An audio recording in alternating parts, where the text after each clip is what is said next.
All right, lifers, we're here at Eby Ford in Goshen, Indiana, where there are miracle workers like Griffin right here.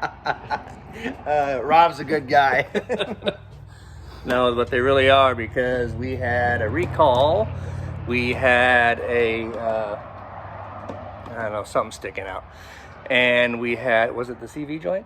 Yeah, the left front CV axle. Didn't even know anything about the CV joint until Embassy noticed it, literally I think yesterday or whatever it was, and they still took me in, and guess what? It's done today in 1 day. That's how good they are. Everyone should come to Eby Ford in Goshen, Yeah, come on down. no matter what state you live get you in. done in 1 day. I can't guarantee that. All the stars align today, but yeah, we'll fix you up. What's that?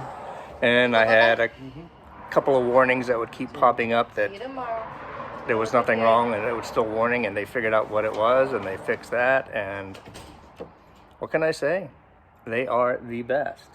We have. I got a total here for you too. Oh, I don't want to hear that no, part. No, I won't. I won't broadcast that part.